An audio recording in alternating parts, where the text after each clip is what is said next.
Deuteronomy Chapter 17 focuses on establishing principles of justice and governance within the Israelite community. Moses instructs the people on the appointment of judges and leaders, the pursuit of justice, and the importance of adhering to their faith. The chapter begins by emphasizing the importance of offering unblemished sacrifices and conducting legal proceedings at the designated place of worship. Moses instructs the Israelites to follow the judgments of the appointed judges and warns against deviating from their decisions. Moses introduces the concept of seeking higher authority for complex cases that cannot be resolved by local judges.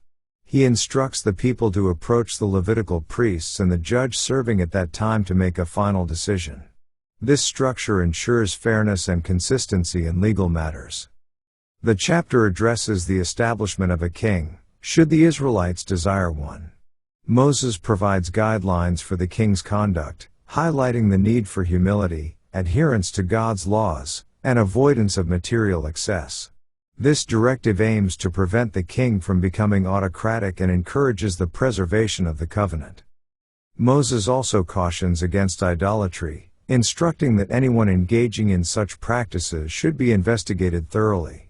If found guilty, the offender is to be put to death, emphasizing the severity of deviating from the faith and the importance of upholding the monotheistic foundation of their beliefs. In summary, Deuteronomy Chapter 17 outlines principles of governance, justice, and faith within the Israelite community. The chapter emphasizes the importance of fair legal proceedings, the role of judges and leaders, and the criteria for appointing a king. Additionally, it underscores the gravity of idolatry and its consequences. These instructions aim to maintain the integrity of the community, promote justice, and ensure the preservation of the covenant with God. Let's now read Deuteronomy Chapter 17. Thou shalt not sacrifice unto the Lord thy God any bullock, or sheep, wherein is blemish, or any evil favoredness, for that is an abomination unto the Lord thy God. If there be found among you, within any of thy gates which the Lord thy God giveth thee, man or woman, that hath wrought wickedness in the sight of the Lord thy God, in transgressing his covenant, and hath gone and served other gods, and worshipped them, either the sun, or moon, or any of the host of heaven, which I have not commanded. And it be told thee, and thou hast heard of it, and inquired diligently, and, behold, it be true, and the thing certain, that such abomination is wrought in Israel. Then shalt thou bring forth that man or that woman, which have committed that wicked thing, unto thy gates, even that man or that woman, and shalt stone them with stones, till they die. At the mouth of 2 witnesses, or 3 witnesses, shall he that is worthy of death be put to death, but at the mouth of 1 witness he shall not be put to death. The hands of the witnesses shall be first upon him to put him to death, and afterward the hands of all the people. So thou shalt put the evil away from among you.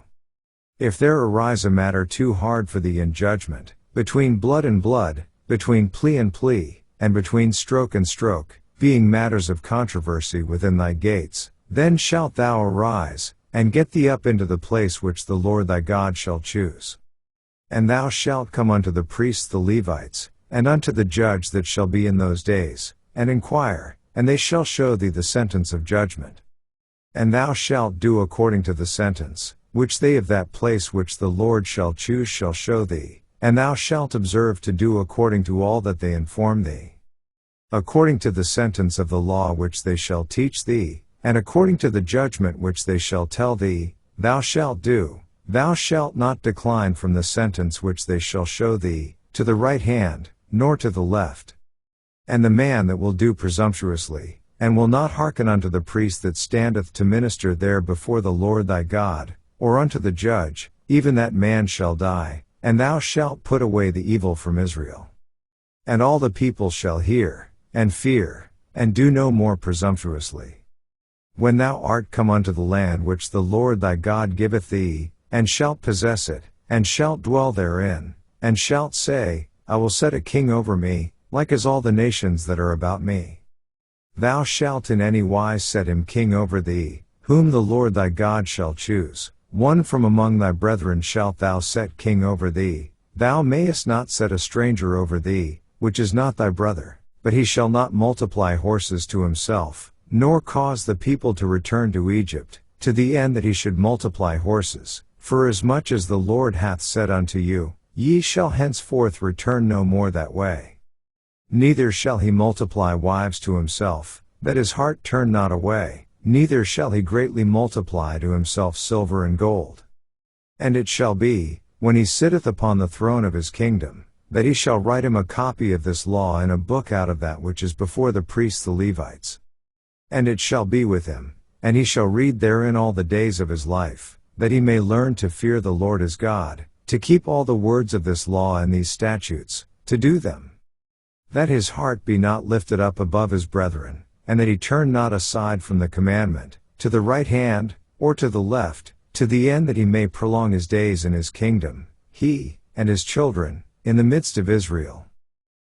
This ends our reading of Deuteronomy chapter 17.